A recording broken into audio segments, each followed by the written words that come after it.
Okay, so as we all know that the amazing actor and a wonderful stuntman who brought the character of Black Panther into life just passed away this morning.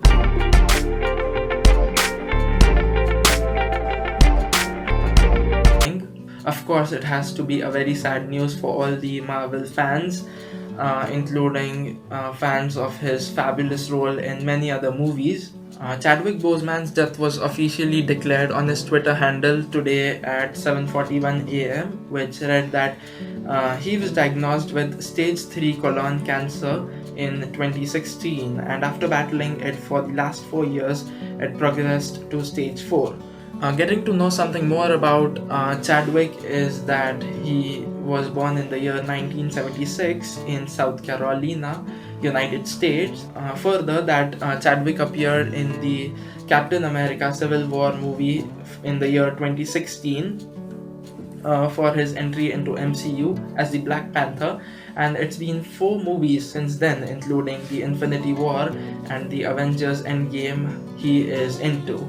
And now let's talk about this amazing Marvel superhero Black Panther. So the entire story revolves around the thing that the strongest substance in the world, that is vibranium, falls on the continent of Africa in form of a comet, which changes the entire way of living there. And the Panther goddess gives one human in there the substance to consume, making him so powerful as that a king must be.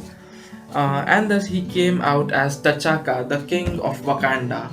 Now, the initial part of the story is all about Wakanda, how the king dies, and how his throne is succeeded by his son T'Challa.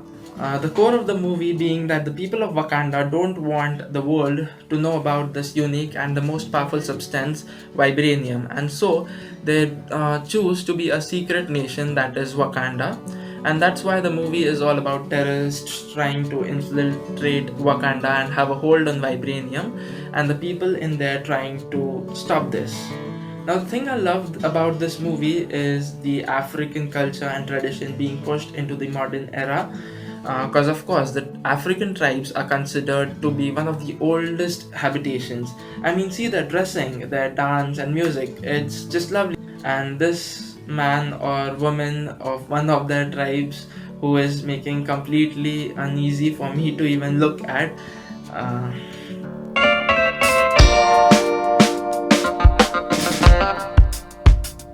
Talking about this very first dialogue, I don't even need to explain this dialogue as it's so common. I mean, you can work with a single camera, but that doesn't mean you can't have 4 of them in your cell phone. Now, this quote is clearly a nod to real life political and social issues happening. This is an inspiring quote that reminds us all of the importance of working together and the beauty of equality. And this is what we define overconfidence. I mean, uh, the people of Wakanda are so confident about them and their particle vibranium that they are saying that guns are a primitive weapon. I mean, that's not a thing to even comment about. But it seems that this dialogue just bristled my mind for a thought when the fighter among the Jabari tribe says, "Glory to Hanuman." I mean, what? It's Africa and Hanuman all of a sudden, but it seems that India and Africa have a quite relatable history because the ships just didn't carry goods and cloth, but also philosophy and tales, and thus it came so. And another twist in the thing is that the Indian censor board cut this dialogue because they thought it might hurt the sentiments, because the Jabaris worship the gorilla god, also called as the man ape, and they thought that the Hanuman was being referred to as the gorilla god, and so, as you come to know, Wakanda Forever. This is just a bold statement. No Black Panther fan can ever forget about, and not after missing Chadwick Boseman. I mean, that's the most powerful dialogue in this movie. Not only this movie, but I must say, a really bold one from the entire Marvel Cinematic Universe and its movies. Now, the more important question that has to be is that who is going to be the next Black Panther after Chadwick Boseman? Because Marvel has already confirmed a part 2 for this movie. Uh, Now, indeed, the most simplest answer, like any other movie franchisee, could be to find a replacement for the character, like it was done in the case of Fast and Furious, while Paul Walker passed away. And as per the Twitteratis, they say that Michael B. Jordan should be recasted as the future Black Panther, who has also acted as the villain in the first part of Black Panther movie, named Killmonger.